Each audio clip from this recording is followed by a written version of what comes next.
Assalamualaikum warahmatullahi wabarakatuh. Perkenalkan, nama saya Mutiara Tafsir Siregar, NPM 2014-0006. Dan teman saya Nurul Fadilah Sintambang, NPM 2011401. Dan saya Nurisa Huta Barat, NPM 2014-0122. Saya Nur Ainun Siregar, NPM 201401. di sini kami akan membacakan hasil diskusi kami yang dibacakan oleh teman kami Nurul Fadilah. Pengertian idealisme. Idealisme dalam Kamus Besar Bahasa Indonesia memiliki beberapa pengertian, diantaranya: 1. Aliran ilmu filsafat yang menganggap pikiran atau cita-cita sebagai satu-satunya hal yang benar yang dapat dicamkan dan dipahami. 2. Hidup atau berusaha hidup menurut cita-cita, menurut patokan yang dianggap sempurna. 3. Aliran yang mementingkan khayal atau fantasi untuk menunjukkan keindahan dan kesempurnaan meskipun tidak sesuai dengan kenyataan.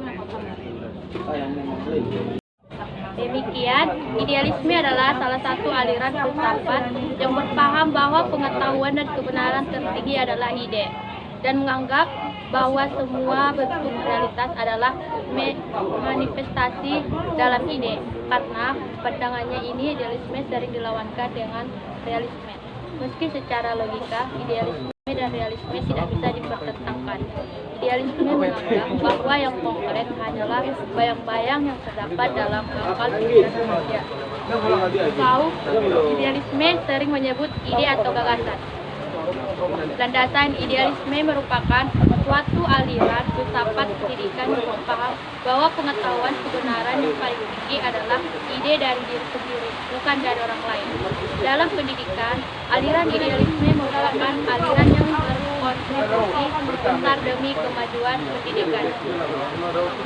Selanjutnya akan dibacakan oleh teman kami Nurisa, yang dimana saya akan membahas mengenai pendidikan dalam perspektif idealisme, yaitu eksistensialisme adalah tradisi pemikiran filsafat yang terutama diasosiasikan dengan beberapa filsuf Eropa pada abad ke-19 dan ke-20 yang sepaham atau memiliki banyak perbedaan doktrinal yang mendalam, bahwa pemikiran filsafat bermula dengan subjek manusia sampai hanya subjek manusia yang berpikir, tetapi juga individu manusia. Selanjutnya yaitu saya akan membahas mengenai eksistensialisme adalah tradisi pemikiran filsafat yang terutama diasosiasikan dengan beberapa filsuf Eropa pada abad ke-19 dan ke-20 yang sepemahaman dan banyak perbedaan doktrinal yang mendalam, bahwa pemikiran filsafat bermula dengan subjek manusia, bukan hanya subjek manusia yang berpikir, tetapi juga individu manusia yang melakukan, yang merasa, dan yang hidup. Nilai utama pemikiran eksistensialis biasanya dianggap sebagai kebebasan, tetapi sebenarnya nilai tertingginya adalah autentisitas atau keaslian. Dalam pemahaman seorang eksistensialis, seorang individu bermula pada apa yang disebut sebagai sikap eksistensial, yaitu semacam perasaan disorientasi, bingung, atau ketakutan di hadapan sebuah dunia yang tampaknya tidak berarti atau absurd.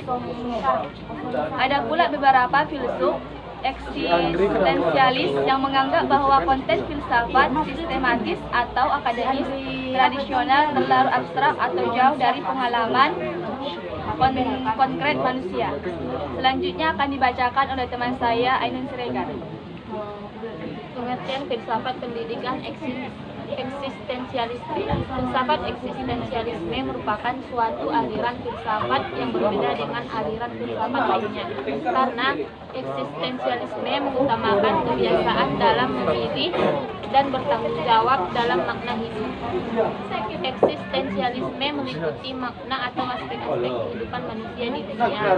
Maksudnya, manusia itu lahir untuk menemukan makna hidupnya itu sendiri. Kaum eksistensialisme meyakini meyakini bahwa kehidupan tidak memiliki makna tertentu. Jadi, setiap orang bebas untuk menentukan tujuan hidup atau makna hidup mereka masing-masing. Pendidikan dalam filsafat eksistensialisme dalam pendidikan ialah menjadikan sekolah sebagai tempat yang memberikan kebebasan, serta tidak mengekang dan membelenggu keinginan atau kebutuhan siswa. Kedudukan guru dalam aliran ini sebagai fasilitator yang membimbing siswa dalam proses belajar. Mungkin cukup sekian hasil diskusi kami. Jika ada kata-kata yang salah, kami mohon maaf. Saya akhiri dengan Assalamualaikum warahmatullahi wabarakatuh dan terima kasih.